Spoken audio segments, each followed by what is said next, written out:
making more progress now, yes. Dear, we're making more progress now, yes. Dear, we're making more progress now. Still have a long way to go. They promised to bring us more revenue and quality. Promised to bring us more revenue and quality. Promised to bring us more revenue and quality. Instead is now on its way. Yes, dear, we're making more progress.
Hi everybody, this is Brian O'Haron. It's a wonderful day again.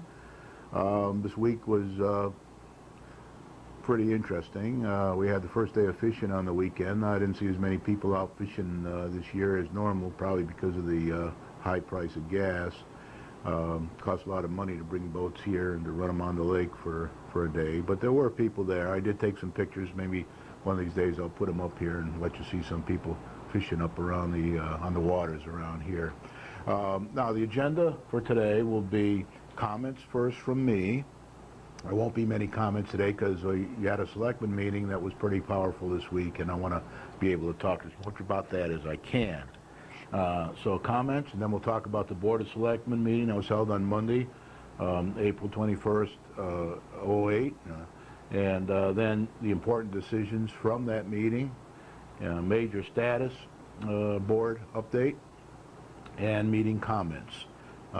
There'll be pretty heavy comments today, so I hope you'll stay tuned. Probably halfway through the program or so, or a little before, we'll get to these comments. Now, I have a few opening comments. The later comments will be the meeting comments. These are opening comments. And number one, picture tonight is an MS Walk poster. It was brought to our attention at the selectmen meeting by one of the selectmen that there will be an MS Walk. A whole bunch of walks, actually. There'll be about 12 walks on May 4th for muscular dystrophy.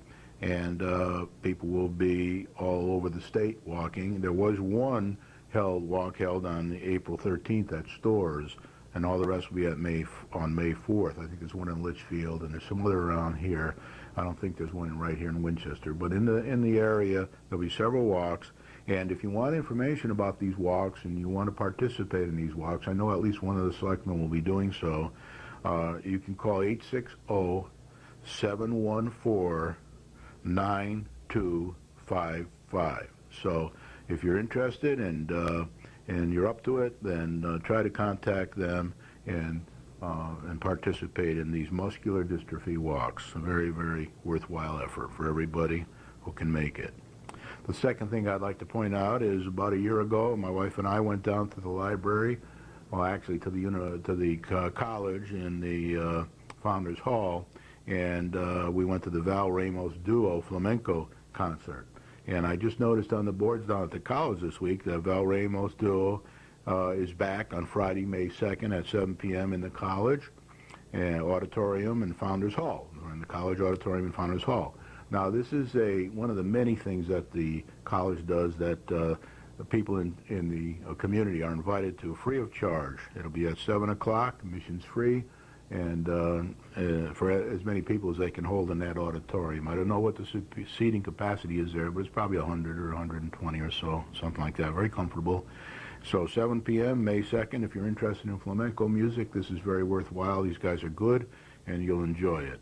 The third thing I'd like to say is that John Palinkas of Charter Communications informed the town on many times probably, but I saw it on Monday at the Selectmen meeting, where the Charter Communications is sponsoring a videotape recycle program where you can take these kind of tapes and they're videotapes, and you can bring them down to Charter Communication, and they will they have a special way to get them destroyed in a safe manner, environmentally safe manner. So the recycle program is sponsored by Charter Communications. The videotapes may be deposited at the Charter Communications office at 140 Willow Street from 8:30 to 5, Monday through Friday. And if you want to call for information, call 860-714-9255. He did make a point on the program, on the Selectmen's meeting, that if somebody's got 9,000 tapes, it probably wouldn't be best to bring them down here if they were in the business or something. But if you have any old videotapes of any kind that you want to throw away, bring them down here and they'll take care of it for you in their recycling program. So with that, we'll talk about the Board of Selectmen meeting. That was held on Monday. I'll try to go quickly through this because I do have quite some comments to make about this meeting when I get to that part. Number one, of course, it was called to order and there was public comment. There was quite a bit of public comment this week, probably about 20 minutes, maybe 25 minutes worth, if not a little more. And it was pretty heavy stuff, and it was pretty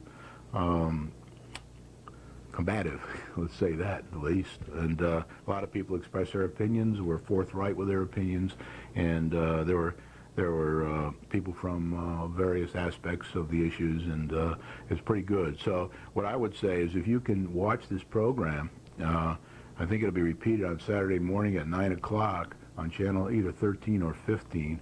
It'd be interesting for you to watch the public comment section. I'm not going to talk too much about that. I am going to talk about some major things that were said during that time, but not all of it, because it's usually my policy not to talk too much about public comment unless some real interesting things happen, which did this week. Approval of the previous minutes. There were 3 different minutes approved, and that all went smoothly. Boards and commissions and liaison reports. Remember now, red is policy, gray is informational, and green is non-policy, which is always the town manager's report is always green. So we had 2 policy on this page, and the town manager's report. Again, the town manager's report was very good, very concise, and very informational.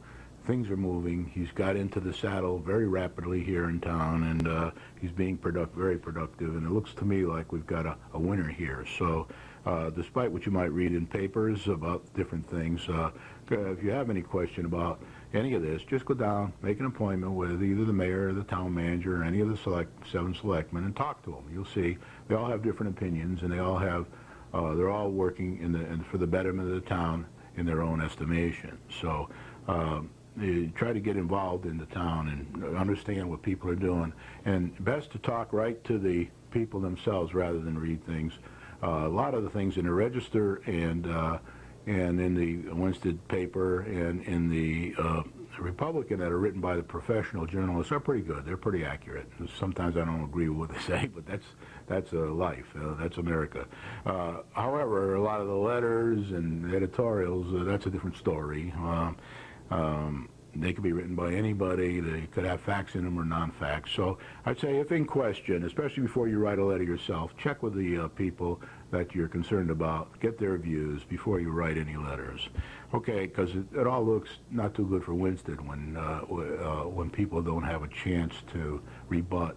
And even if they do have a chance, then it's not really good for our town to be airing all our laundry in public. But anyway, the next thing they talked about was the donation of the property at 643 Jewel Road.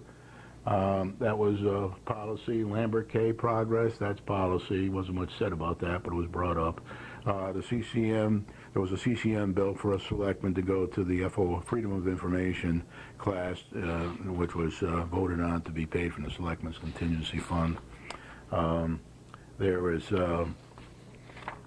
fee waiver for Aurora Estates proposed, and the selectmen did discuss that, and I'll talk about that a little bit in a few more minutes. Then there was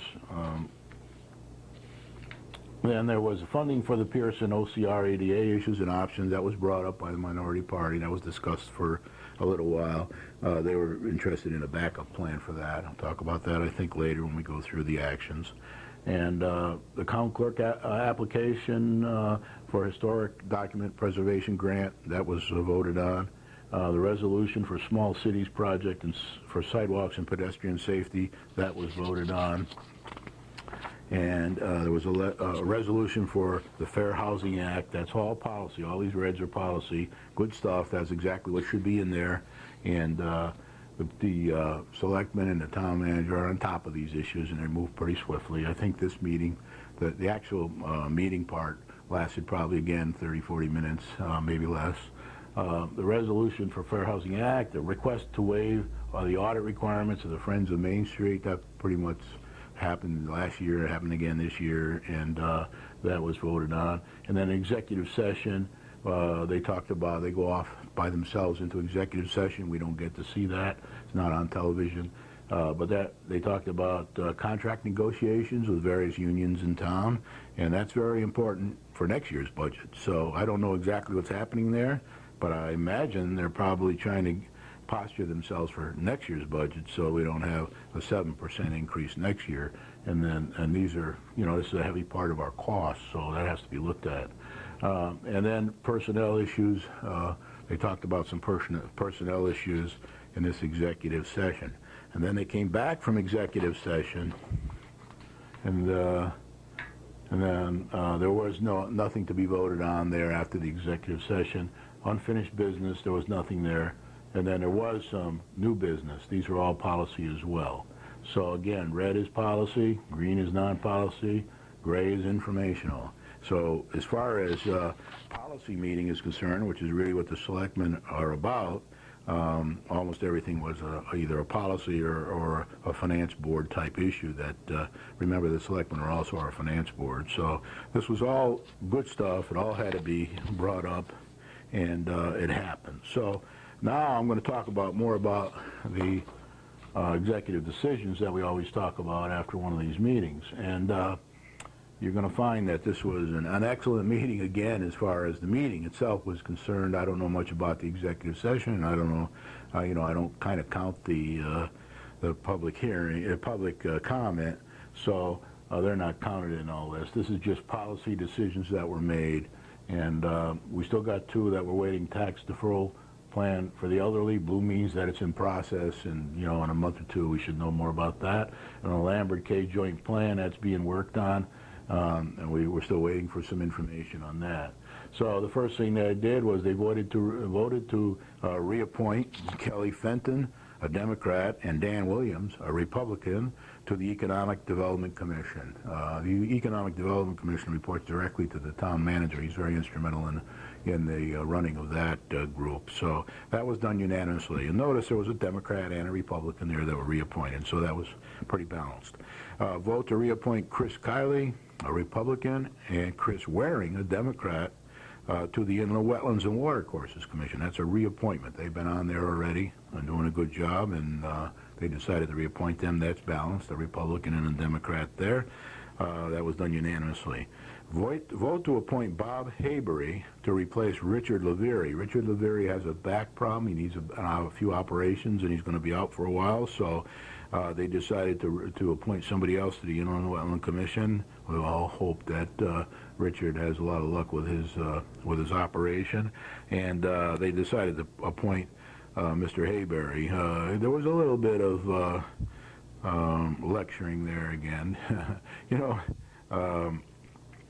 That happens whenever we're going to reappoint somebody. If you remember a few times on this program, I pointed out that if each party has a list in their back pocket of people they want to appoint to the various commissions, then when a commission appointment comes up, they won't be surprised by it, and we won't have to hear the lecture that we always hear when this comes up, that people didn't have enough information in advance and couldn't prepare for the nominations and all that. Well, my view is you should be ready for that. It's happened enough time. You got burned a couple times.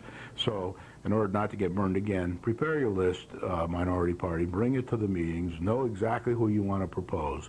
Now remember, to the public that I'm trying to help here understand the process, the Republican, when the last group was in, they appointed a lot of people to boards that were more of their persuasion. The Republicans are in now, and they want to balance these boards. So they're going to appoint people that are more their persuasion. So don't expect to see this thing be one for one every time. It's going to probably be, until they get these boards balanced again, the way they would like to see them balanced, they will be appointing more people than perhaps the minority party will. Now, if the minority party had won, they would be reappointing like they did last time when they were in there.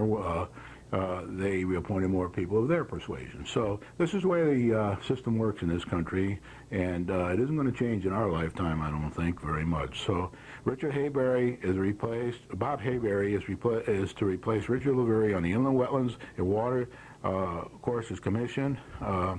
I don't know what party Bob's on. It wasn't in the minutes, so I don't have it here. But Richard Levery was a Republican. The vote was yes, 5. That's, of course, the Republicans. 1 no, Candy Perez, and 1 abstain, Selectman Renzullo. So that's how that went. Then there was a vote to reappoint Kurt Williams, who's unaffiliated, like I am, unaffiliated to the Recreation Board. And that's, again, a reappointment. He's been doing a good job there. Everybody was happy with that, both Republicans and Democrats. So this unaffiliated member got reappointed.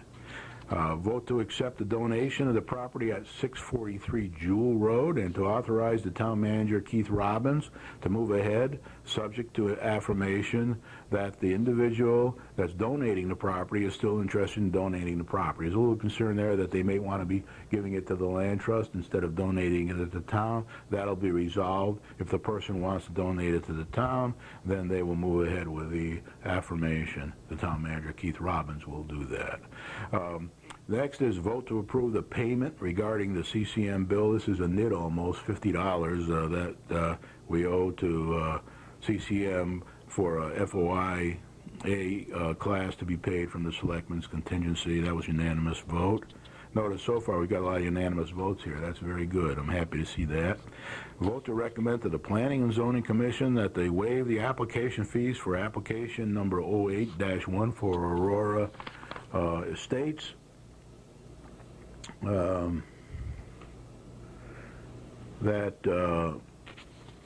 Rosa, actually it's more than Aurora Estates. It's Aurora Rosa, Winchester Estates, LLC, and Aurora Estates. And what happened there is they paid an application fee of somewhere around $25,000 when they first went in with their application. The application was denied, and there was a lot of talk about this because in the past we have waived fees when people went back, and then sometimes we haven't waived fees. So there was a lot of discussion about that, and they voted to ask the Planning and Zoning Commission if they would please waive the fees for this, and the Planning and Zoning Commission will then look at it. They will either agree or not, and put it back to the selectmen, and I don't know what happens from there, but we'll find out. So that vote was yes 5 and 2 no. It was along party lines.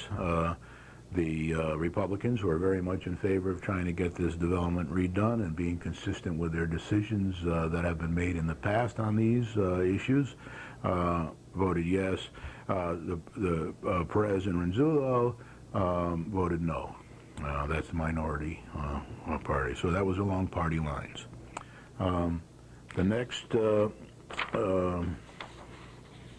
is 109, which is funding for budget backup plan for Pearson OCR ADA funding. The minority party brought this up, funding issues and options. And they were mainly interested in making sure there was, they proposed an option, a backup option, should the budget not get approved, how the OCR issues are going to be handled, because there is some timing involved. They have to be done during the summer when the school's closed and things like that. Now, it wasn't brought up at this meeting, but I did check on it afterwards, and there is a backup plan. The school building committee does have a backup plan. They are aware that they may not, the budget may not pass on the first try, so they put in the bidding with the contractors to work some overtime to catch up and to work outside of school hours and things like that. So they do have a backup plan. I'm not totally familiar with that plan, but anybody wants to know about it, contact Jay Case or somebody on the school building committee, or go to one of their meetings and you'll find out what their backup plan is. But anyway, at this particular meeting,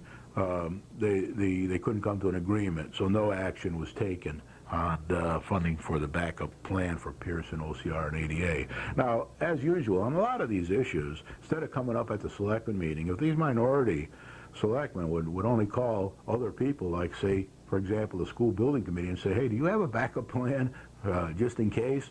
If they would do that, then they would get the correct information and we wouldn't go through this at the selectmen meeting. But they tend not to do their homework, and that really concerns me. I think they should do their homework, check with other selectmen, check with other people. And I mean, if I was in the minority party, I would call one of the majority party every week and say, hey, you got any new appointments to be made this week? Or is anybody leaving, or this or that? And then you can get that information and be prepared when you come to the meeting. So there's some proactivity could be done here. It doesn't all have to be done for the first time at the selectmen meeting, where we have to watch the gruesome tirades and things. We don't need to see that. Okay, then the next one is vote to authorize the town clerk, Sheila S. Sedlak, to signing the grant application as presented. That was unanimous. It was one of the many grant applications that she has to put in and sign.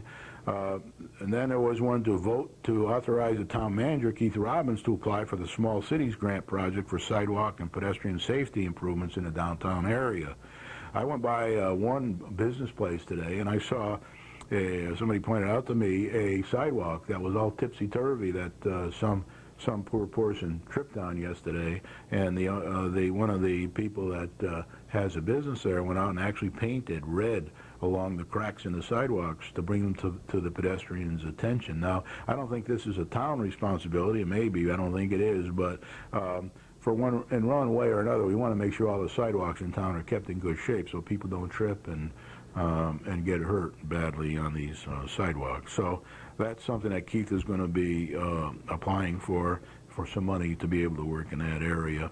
And then there was a vote to authorize the town manager, again, Keith Robbins, to sign the resolution for the Fair Housing Act. I won't go into all that in detail, but if you look at the minutes of the meeting, if you want to go down to Town Hall and get a copy of the minutes of the meeting, it explains a lot of these resolutions, exactly what they are and what they're for, and it's done in great detail, takes pages in the minutes, so it would take too long for me to go through all those here. But we also now had a vote to extend the due date for the audit report that was due from the Friends of Main Street. That was extended to May 31st, 2008, like it was last year. One of the selectmen suggested that maybe we sort that out this year, so next year they're synchronized and we don't have to go through this again. But Friends of Main Street got their extension, and that went all right. Vote to authorize the town manager, Keith Robbins, to execute the first supplemental agreement for the construction phase of the Division Street Bridge. You'll be happy to hear that a lot of this Division Street Bridge is just about done, and they're doing the final paperwork now. So that was done unanimously as well. Vote to authorize a bid waiver for the grant process for the town of Winchester and the State Library for the Historic Preservation Grant, Cycle 1, starting April 30th, 2008, for the town clerk's office. That was done unanimously. Again, that's written up in detail in the minutes of the meeting if you're interested in knowing what that's all about. And then another vote to remove George Clausen from the Planning and Zoning Commission. That was a kind of a big step this week that was taken by the selectmen. I'm going to talk more about that in detail, but that vote was done after they came out of executive session during the new business portion of the meeting. George Clausen is the chairman of the Planning and Zoning Commission, and there's reasons for their action there that I'll explain in a few more minutes. George, they wanted to remove George immediately. The time has come to take, according to the mayor, the time has come to take responsibility and correct some of the inactions. I took this right from the minutes, so this is what's in the minutes. To take responsibilities and correct some of the inactions that have proven to be so costly to the taxpayers of this town. The vote there was yes 5 and no 2. It was along party lines.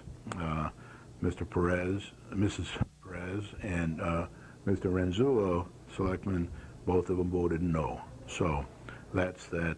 Now again, red means complete, blue means in process, and yellow has not yet started. So that's kind of it, and really had a good set of meetings here. Every single thing they talked about was policy, with the exception of the town manager's report, which is exactly what it should be. Now, I did have some charts which had all those numbers on them, and I don't know where I put them, but I printed them out, and I don't think I brought them with me. But basically, they really upped our number. We're up over 100 now. Policy decisions made. Non-policy decisions were about 15. I think it came, when I did the calculation, it came out to 89% of our, since these selectmen been elected, 89% of the decisions we made and things we talked about were policy issues. 13 were not. So really good. I think we're really moving in the right direction here, and it won't be long before we're up to our targeted 95% that we always say we want to try to achieve and stay with. The other thing I want to point out is that it was a very business-like meeting. The actual regular meeting, the selectmen's meeting, was very business-like. Everybody behaved. And there was no scolding. Well, there was a little scolding. When I was a kid in school, first grade, Brian, the teachers used to say to me, Brian, don't pull Jeannie's hair during class, or don't stick her hair in the inkwell, or Brian, don't be chewing on your pencil during class. This is in the second grade. That was called scolding. The teachers did a lot of scolding. And when I watch these programs, I see the educators here. There is only one educator here, but they scold a lot, just like I used to see when I was in first and second grade. And I don't think the scolding is necessary, but there was a little bit of scolding. But all in all, it was very professional. People didn't agree with each other on a lot of issues, but there was only one maybe case of backbiting, but basically it was a professional meeting. So we're now up to, I forget exactly, I think it's 11 very professional meetings and no non-professional meetings. And that's a real stone's throw from the last group we had in. And I hear that all the time when I go around town, that the meetings are very professional, they're very short, and they seem to be in control of the situation now. And there's almost no tabling of issues. There are once in a while. There has to be once in a while. But and I also noticed the abstentions are down a little bit. They don't hardly ever get any abstentions anymore now. So they're mainly, people are voting yes or no, which is good. And now, of course, they would abstain if they had a conflict of interest. And in our situation, we don't have to state what that conflict of interest is, but in many towns that I've read the charters of, in many towns that are run by mayors or town managers, you do have to state when you're doing abstention. And it's one of the things we're considering in our Charter Revision Commission Again, that's Brian's view, not the view of the Charter Revision Commission. But if you want to know what's happening in that Charter Revision Commission, just go ahead and read the minutes. Okay, now, one of the things a couple weeks ago, the town manager, the last meeting, the town manager said he put a request into the selectmen to give him some direction for the next year. So I will now, once again, put up my major status report that we've been at before the election and after the election we've had up. And maybe we will see the selectmen now when they get together with the town manager to give him the direction for the next year that he has requested of them for his performance, and what do they want him to do, what do they want him to achieve, and how are they going to measure him. Then maybe we'll see some of these things pop up, and just go through them quickly. We do want to elect businessmen as a majority of selectmen. We almost did that this time. We fell short by 2. Maybe next time we'll be able to achieve that. But I did put red here because the majority are businessmen, and that's good enough to run the town like a business. It does cause a lot of angst and excitement, but it works. Establish and publish high-level business priorities. Blue means we haven't completed that yet. I'm hoping they ask the town manager to do that, and do that together with the selectmen, so that we do know what the high-level business priorities are, and there's no question, and he can manage to those, and he'll have the proper direction from the selectmen. Number 3 is delegate authority for line management to make decisions 95% of the time. We're not quite there yet, but I did put red on there because we're doing it almost, probably 95% of the time now. If you watch these meetings, you'll see that the town manager is dealing with most of the key issues, and where he needs clarification or he needs policies, where policy is involved, or finance board stuff, then the selectmen do get involved. Now, there's 5% of micromanagement there in the scolding and tirades, but otherwise we're making a lot of progress in that direction. Change the charter where necessary to run as a business. That Charter Revision Commission is looking at that now, and the jury's still out there. They have not made any decisions yet. There is progress, and they are discussing issues. Again, if you go to the town clerk's office, you can read the minutes, and if you're interested in what's happening there, or go to the meetings and voice your own opinions if you want to. Produce a 5-year financial objective plan. I know the town manager wants to do a certain amount of work in that area because of the purchasing the fire trucks and the police cars and other equipment for the town. So he wants to project that over the next future years and be able to give the selectmen an idea of what's coming down the pike from budget to budget, so they won't be surprised when they get these budgets in the future and see these vehicles in there. And I'm sure there's other areas too where he wants to do that. I'm trying to encourage them to also put in expense and revenue, so that we have a plan instead of just a projection of capital spending. Produce a plan to achieve the 1 to 5 year financial objectives. That's part of the same thing. And then review progress and make decisions quarterly, like the Harvard Business School would recommend. And I'm hoping they discuss this kind of stuff with him. I did send each of the I sent a copy of this to the 5 majority selectmen, and I'm hoping they take this up with the other 2 selectmen and with the town manager. I don't have the best communications with the minority because we don't agree on very many issues. So I kind of work through the majority because it's easier for me, and I can get more accomplished, and I don't have to repeat myself. So now I'm going to go through the meeting comments that I put together. The first thing I want to say up front is that as far as the chairman of the Planning and Zoning Commission and the Planning and Zoning Commission are concerned, I've had nothing personally but good experience with them. I've had several things before them over the last few years, and they were very professional. I've attended a lot of meetings where they were very professional. So I want to say that there's a lot of good there. The people mean well, and they're trying to do the best thing for the town. On the other hand, the selectmen are also trying to do what they consider to be the best thing for the town, and they don't, right now, at least the majority of the selectmen, the 2 minorities disagree, but the majority of the selectmen don't agree with what's happening there, and they wanted to take some action. So I want to say that up front, that everybody's working in the best, what they think is the best interest of the town, but on the other hand, the selectmen did get elected to do a job, and it's their intention to do that job. So with that, I want to say that in the meeting this week, some residents and interested parties spoke up, some twice, during the public comment portion of the selectmen meeting.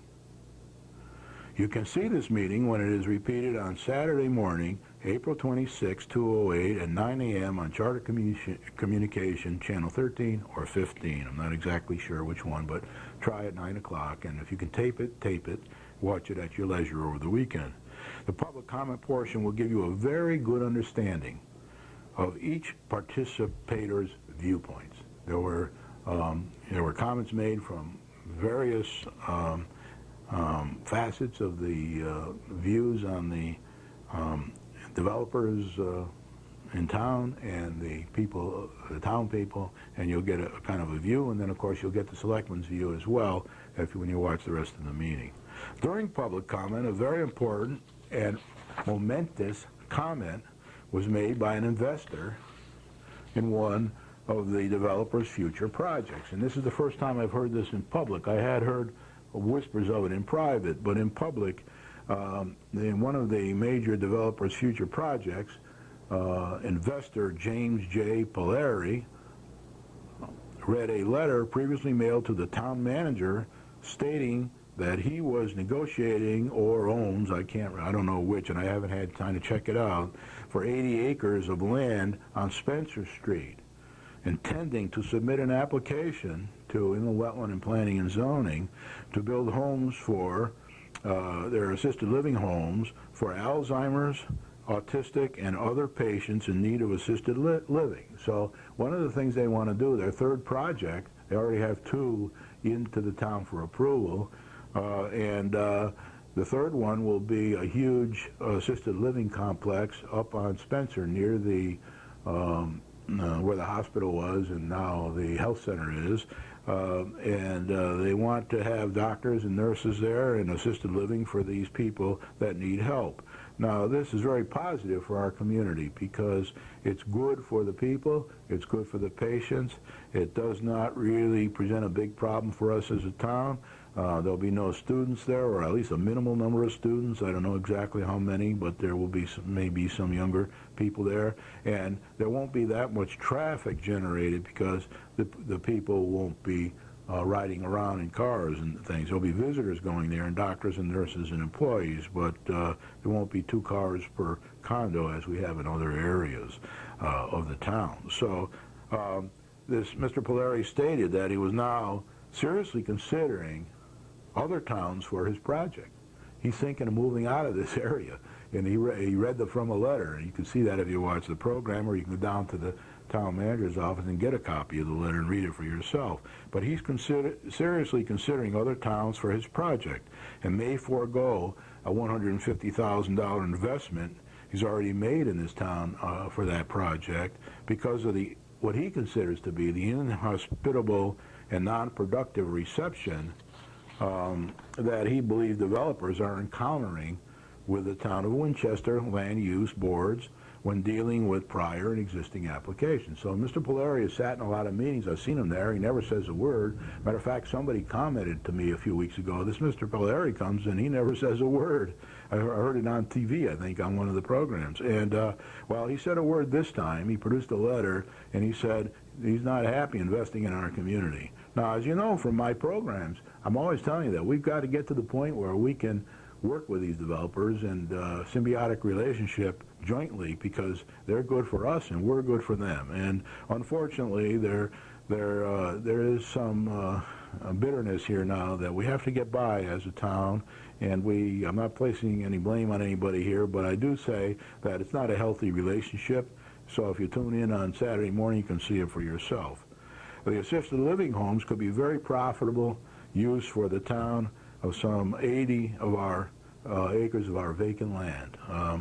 And they won't pollute anything. They'll be a good addition to our town. Our town is kind of perfect for this kind of thing because it's beautiful. It has a lot of beauty for these people to enjoy when they're living here in the assisted facilities, and I think it's really a good opportunity for us. Now, Mr. Polhary did say that he would be willing to talk to the selectmen about this opportunity in more detail if they, and the town manager, if they were interested. So the thing isn't dead yet. It can be saved. But I think that the environment that we're in now is not healthy for our town, and we have to resolve it one way or the other. We're getting to the point here where a very, very minority of our residents are dictating our future, and that's not too healthy. I don't think the whole town wants to see that, because that's one of the reasons why they elected these 5 Republicans to implement their platform, one of which was the growth of revenue and profitable revenue for this town to help us balance our needs financially. The chairperson of the Inland Wetland and Watercourses Commission spoke twice about personal concerns, as did the major developer twice. So there was quite an exchange there between a key person in the town and the major developer. One of the developers, investors, read 2 letters. That was Mr. Polhary. He read 2 letters. I guess the lawyer couldn't make it the other night. So Mr. Polhary, developer's investor, read 2 letters into the record, one from the major developer's attorney, Pearlie Grimes, who wasn't able to attend on Monday night, and one from an important investor, Mr. Polhary himself, who's I don't know whether he's president or chairman or what of an investment LLC. Now, the way these things work usually is the developer goes out and he finds investors. So on project 1, he has a group of investors that invest in that project. And then on project 2, he might have a different set of investors who invest in that project. Some of them may be the same as the ones in the first, or there may be some new ones in there. And then for 3, up on Spencer Road, Spencer Street, he would have maybe a different set of investors. Some of those may be the same as in the other 2 projects, some may not be. So there's a different group of investors for each of these, some of which may be the same people and some may not, maybe additional people and different people. But the 2 letters were read by Mr. Polhary, and one of them was mainly from the attorney, which was concerned in the whole process with the Planning and Zoning Commission over the months, and it's too difficult for me to explain it here, although I'm going to give a shorthand version in a few minutes. Selectman Perez and Selectman Capabianca also stated their party's viewpoints during the public comment portion of the meeting to try to clear the air on what they were intending to do and why they're doing the things they're doing, and that was informational during the public comment portion of the meeting. The major clash between a very small minority of the town and a developer was very apparent to all in the recent discussions. This angst must be brought to an end, as the majority of our town want to be inviting to developers and vice versa. So we can argue about this till the cows come home and how we can resolve it, but my view is that both sides, the developers and the town, need to reach out to each other and come up with what we would call a working relationship that is possible and successful. So we need to do that. There's no way to keep going the way we're going now. We're kind of reaching the end of our string here. We got to do something. So, in my opinion, I consider the most important decision taken by the selectmen during the regular meeting was the vote 5-2 under new business to immediately remove the chairman of the Planning and Zoning Commission for reasons to be stated in a letter to him by the selectmen. There is a meeting this evening. It is over by the time this program is shown, but there's a meeting to kind of try to move this along with the chairman of the Planning and Zoning, the issue, and to do other few things. And a special meeting of the Board of Selectmen that was held at 5:30 p.m. Thursday, today, 24th. So the plan of conservation and development. I'll try to explain a little bit of what the issue is here. And remember, I already did give my little talk about the past performance of this group, and that it was professional and does a lot of things very well, and everybody means well. But somehow we got into this pickle where the town wants to do one thing and the Planning and Zoning Commission wants to do another. It's come to a head after a lot of studying by the selectmen over the last 6 months and some disagreement between the selectmen, various parties, minority and major party, but that all came to a head on Monday in this meeting. The plan of conservation and development for the town of Winchester was agreed by the state about 13 years ago. We presented a plan to them as how we wanted to plan our town and the future, and that was agreed about 13 years ago with the understanding that it be updated every 10 years or become non-compliant with the state's plan of conservation and development. So all towns have to do this, towns and cities. We're not the only ones. So we have to work with the state. We have to make sure that our local plan complies with their state plan, and their state plan is more conservative than our plan. We can do more here if we plan properly. We can do kind of what we want to do, and then we have to tell the state, and then we have to come to an agreement with the state that our plan is worthwhile for us and that it fits in and doesn't contradict too much what the state intends us to do here as a community. So it has to be updated every 10 years according to the state. The penalty for not updating it every 10 years and being what we call non-compliant with the state plan is an ability to have some development efforts, perhaps the ones we're going through now, approved by the inability to have some of the development efforts approved by the state. The state won't approve some of these development efforts, certain aspects of them, if we don't have our plan, a compliant plan, and we're kind of in that position now. And we've talked about this before on the program, so for those who watch the program all the time, you'll be aware of these things. But for the people who haven't watched it, I'm trying to explain it now. So we have the inability to have some development efforts approved by the state and a possible loss in some future grant monies. If we don't get these things compliant by the year 2010, then we may lose some grant monies for sewer and water and for other areas of town where we need grant money from the state. So there's serious repercussions here, and it looks like a little mistake. This should say state of Connecticut, from the state of Connecticut here. Okay, the town of Winchester plan has been in force for about 13 years and should be updated, if necessary, every 10 years, as I've said, as a minimum to keep the state happy. We are now 3 or 4 years late in updating this plan. So we are now kind of non-compliant with the state plan. And that is not good. So what we have to do is we have until 2010 to update our plan in a satisfactory manner, or be in jeopardy of having to use the state's plan, which is more conservative plan, and possibly losing some grant money in the near future. The DEP, Department of Environmental Protection, is awaiting a letter from the selectmen, and has been for many months, stating that our plan is compliant with the state plan. The selectmen are in turn waiting for a letter from Planning and Zoning Commission stating that our POCD, Plan of Conservation and Development, has been readopted, including some changes that are needed for sewer extensions for current major development efforts.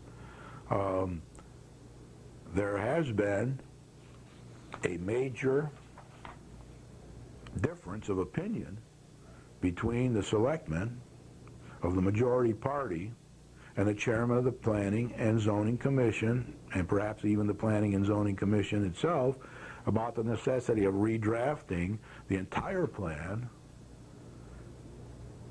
or the necessity of adding required changes to the existing Plan of Conservation and Development before adopting the amended plan. The chairman and the Planning and Zoning Commission supports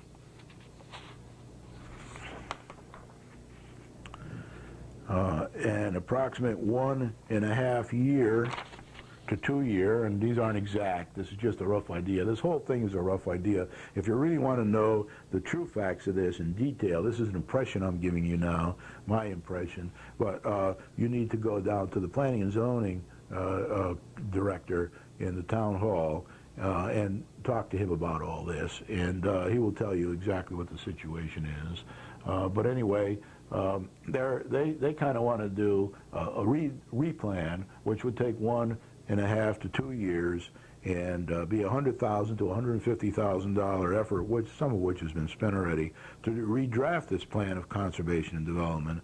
And the majority of the selectmen, after consulting and observation over the last 6 months or so with different officials in the state and the Litchfield County Board of Elected Officials and people from the CCM and other, and attending all the planning and zoning meetings, they don't agree with this redoing the whole plan. First of all, they can't afford to do it in their opinion, and we can't afford it in our budget. And second of all, we don't really need to do it.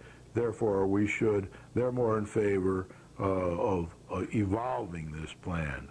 After much personal observation, attendance at various commission meetings, some in-depth questioning and attempts at resolution, they felt that it would be better to part company than to continue the stalemate and a ruckus to the detriment of the town and its taxpayers. They felt there was a need to act now, and they did this on Monday evening, and it will cause some angst amongst the some of the majority of the townspeople, but that's what they're up to. The selectmen feel that the town will be better served with the election of a new chairman and the replacement of one of the commission members. When the chairman leaves the commission, there'll be an open vacancy. The selectmen will appoint a member, preferably trying to help balance this commission, which they think is not balanced right now. And then the commission itself will elect the new chairman. The selectmen won't elect the new chairman. The commission will do that. So the absence of evolutionary updates to the plan in a timely manner, as other towns and cities do and have done in the past, and we can do, could jeopardize the badly needed revenues from existing and future major development opportunities, as well as grant awards from the state of Connecticut. The town has received letters to that effect from the state. I've seen one or two of them myself.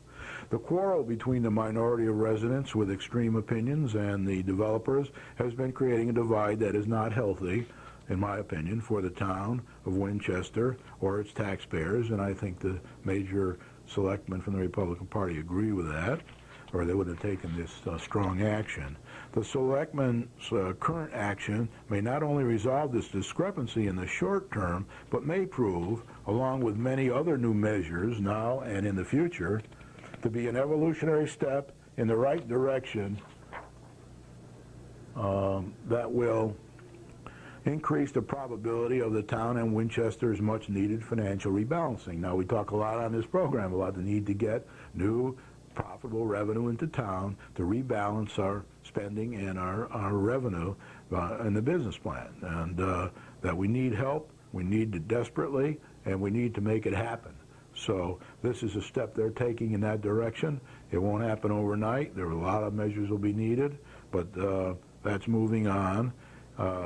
So the process prescribed by the charter, there is a process in the charter for replacing or, for removing the chairman of the board of planning and zoning.